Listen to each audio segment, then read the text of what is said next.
مرد کبھی مجبور نہیں ہوتا، جو لباس اتار سکتا ہے وہ نکاح بھی کر سکتا ہے۔ عورت کو سمجھنا ناممکن ہے، کیونکہ جتنے اس کے بال ہوتے ہیں اتنی چالیں بھی چلتی ہے۔ آج کل ضرورت طے کرتی ہے کہ لہجہ کتنی دیر میٹھا رکھنا ہے۔ عورت کو گندا صرف وہی کہتے ہیں جو عورت سے گندے تعلقات قائم کرتے ہیں۔ حقیقت میں عورت بہت ہی مقدس ہے ہر رشتے میں۔ یہاں ہر شخص تماشائی ہے، ہم نے دیکھا ہے تماشا بن کر۔ عورت اگر محبت کر بھی لے تو اقرار نہیں کرتی۔ مرد کو محبت نہ بھی ہو لیکن اقرار ضرور کر لے گا۔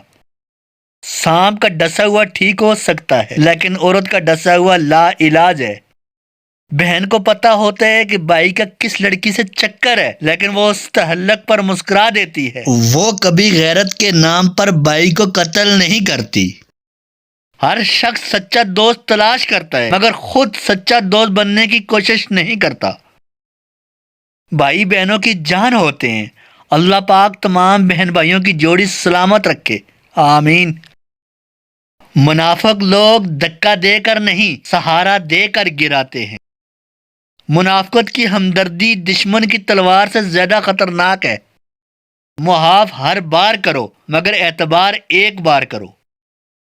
زبان سے اتنا ہی بولو جتنا کان سے سن سکو۔ تمیز اور ضمیر جس انسان میں ہو اس جیسا خوبصورت انسان کوئی نہیں۔ کسی کے ساتھ غلط کر کے اپنی باری کا انتظار ضرور کرنا۔ جس کا دل سخت ہو وہ مساکین کے سر پر ہاتھ پھیرا کرے۔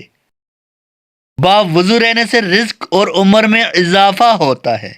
میں نے غلطی کی ہے، اس پاک رب نے پردہ ڈالا۔ میں نے سجدہ کیا، اس پاک رب نے تھام لیا۔ دسترخوان سے گرے ہوئے ٹکڑے اٹھا کر کھانے والا کبھی جنون اور جذام کی بیماری میں مبتلا نہ ہوگا۔ دوسروں کے ساتھ نیک سلوک وہ کرتے ہیں جو خود بھی مشکل وقت گزار چکے ہوں۔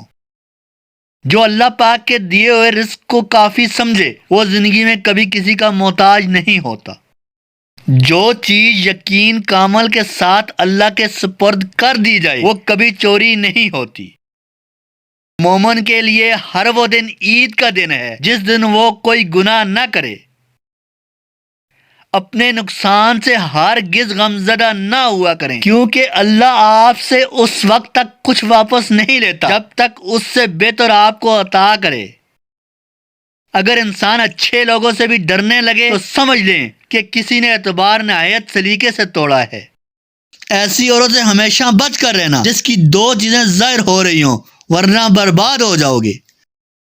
ایسی عورت سے ہمیشہ فاصلہ رکھو جس کی دو چیزیں ظاہر ہو رہی ہوں۔ اول، لباس میں عورت کا جسم ظاہر ہو رہا ہو۔ دوم، بولتے وقت اس کی بد اخلاقی ظاہر ہو رہی ہو۔